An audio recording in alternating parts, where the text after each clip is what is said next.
I would request our volunteers to give opportunity to any non-Muslim brothers and guests we have here at our mics to give them a preference and opportunity, and then our other brothers.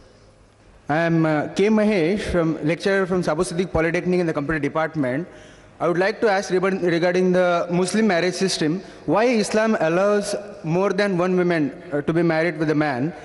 The brother posed the question that why does Islam allow a man to marry more than one wife?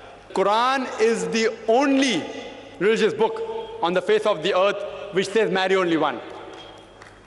There's no other religious book on the face of the earth, whether you read the Ramayana, the Mahabharata, the Bhagavad Gita, the Bible, no religious book says marry only one except the Holy Quran. The Holy Quran says in Surah Nisa chapter 4 verse number 3, it says, marry woman of a choice in twos, threes or fours. But if you can't do justice, marry only one. If you can't do justice, marry only one. Otherwise, if you can do justice, Quran has put an upper limit, 2, 3 or 4. Maximum 4, not more than that. Previous religions, they gave permission for a man to marry as many wives as you want. Quran put an upper restriction of maximum 4. You know why? Because if you think logically, if you analyze, but it says at the same time, in Surah Nisa chapter 4 verse 129, it is difficult to do justice between your wives. It's difficult. Therefore, do not turn away from them altogether.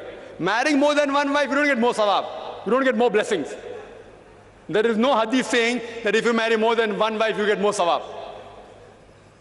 There's a hadith which says that if you marry, you complete half your deen. So somebody asked me a question at the time, does it mean if I marry twice, I complete my full deen? No, marriage takes you away from promiscuity, from fornication, therefore it is fard. But whether you marry one or two, yet you're only completing half your deen. The reason why Islam gives permission for polygyny, that's the right word, is because if you analyze, men and women are born in equal proportion. But in the pediatric age itself, since the female is the stronger sex medically, if you ask any pediatrician, he'll tell you, the female can fight the germs and disease much better than the male.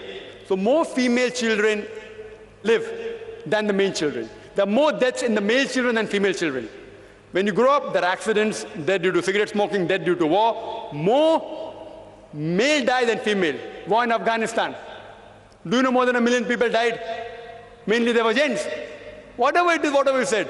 More men die than female. If you analyze the statistics, India is one of the few countries in which male than female. You know why? Because of female infanticide. Every day, 3,000 fetuses are being aborted when they identified that they are females. More than 1 million aborted every year in India on being identified they are female. That's the reason. Otherwise, if you see the statistics of America, there are more than 7.8 million females than males in America alone. In New York alone, there is 1 million female more than male. And out of the population of New York, 1/3 are gay, sodomite, Luth. There are more than 25 million gays in America. That means there are more than 30 million females who can't find husband in America alone. In UK alone, there are 4 million females more than male. In Germany alone, 5 million females more than male. In Russia alone, 7 million females more than male. And Allah subhanahu wa ta'ala alone knows there are how many million females more than males in this world. I am asking you a question that suppose my sister or your sister happens to live in America, and suppose everyone agrees with your philosophy that every man should marry one wife, and every man in America marries a woman, still there will be 7.8 million females, and plus, since the gays also don't get married, there will be more than 25 to 30 million females who can't find husbands. If my sister happens to be one of those unfortunate lady who has not been married and the market is saturated, the only option remaining for my sister is to marry a man who already has a wife or become public property.